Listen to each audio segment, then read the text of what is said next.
We are going through some very interesting times, and there are more interesting times to come. And I thought I would take a couple of minutes tonight to share my own experience. As I've been on this spiritual path, I have seen visions, heard voices, and had experiences with other dimensions. I've had experiences with telepathy, with someone that didn't know me. We didn't know each other.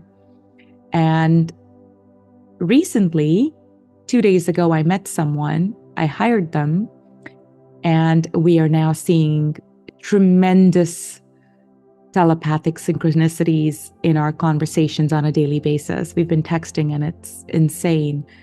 I'm seeing this at a scale that I've not seen before, where people are, as they say, coming online.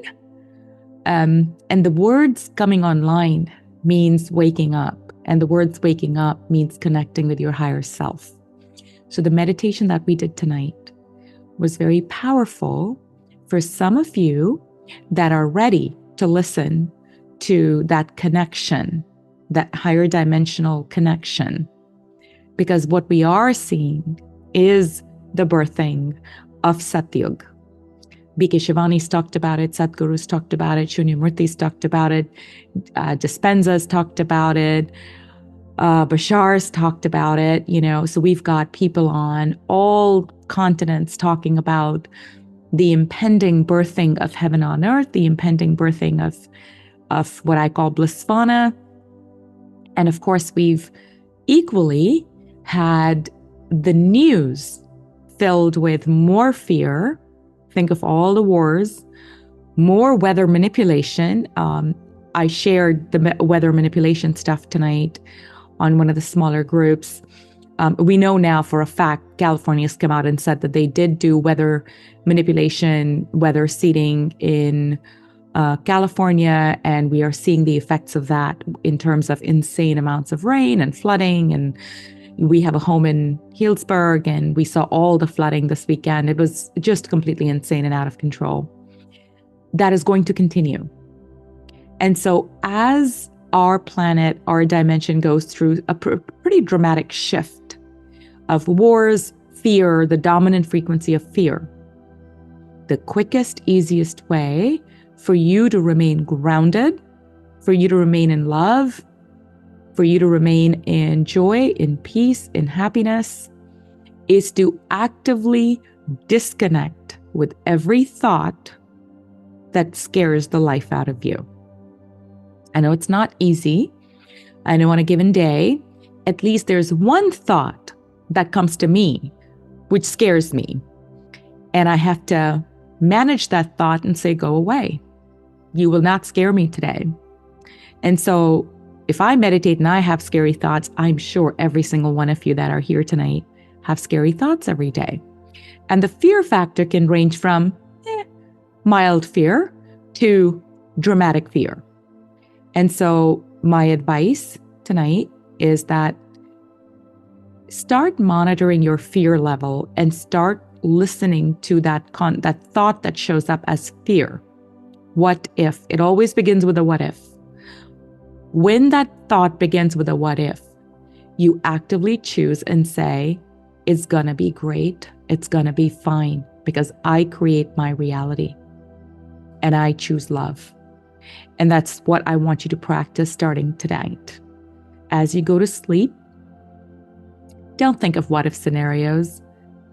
The only thing I want you to say is, everything is amazing. I choose love. I choose joy. I choose peace. And you go to bed. And when you wake up in the morning and you have crazy, insane stress like I've had, because I've had crazy, insane things happening around me, I go, I control this reality and I choose peace and I choose love. I am love. That's the post that I did today. B.K. Shivani reminds us that the fastest way to jump to a frequency of love is not to ask for love or give love. It's just to be love. And how do you become love? Every thought, as we just did in the meditation, everything you see with love. Everything you hear with love. And everything you think with love. And everything you taste with love. As an example, if I'm looking at a scene that's not through the eyes of lens, I may misinterpret it. But if I look at it from the eyes of love, I will have compassion and empathy.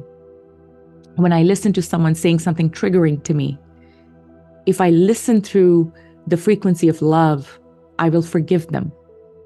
If I listen through the frequency of judgment, I will get angry and triggered. So how do I know when I get triggered? When I get irritated? I know that I'm not seeing things from the frequency of love, and then I have to close my eyes and say, go back to my heart. I choose to be in the frequency of love. Same with food. Doesn't matter what I'm eating. I choose to eat and drink from the frequency of love. This eating and drinking with love is one of the most ancient practices of blessing your food. Why is this important? Because the food and water that we are getting is absolutely poisoned. The food is devoid of nutrition. The water is full of crap like Viagra and steroids and birth control pills and plastic. The only way for you to receive nutrition is to bless your food and bless your water and drink and eat through a frequency of love. There is science to this. I'm not making any of this stuff up. If you're interested, message me and I will send you links. There's a woman who has a channel on water and the science of water, and she has the most unbelievable visuals of how water literally can transform you and your body. And again, we are 80% water.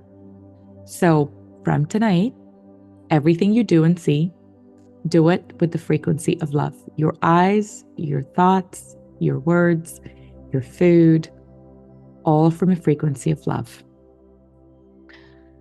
And with that said, I love you.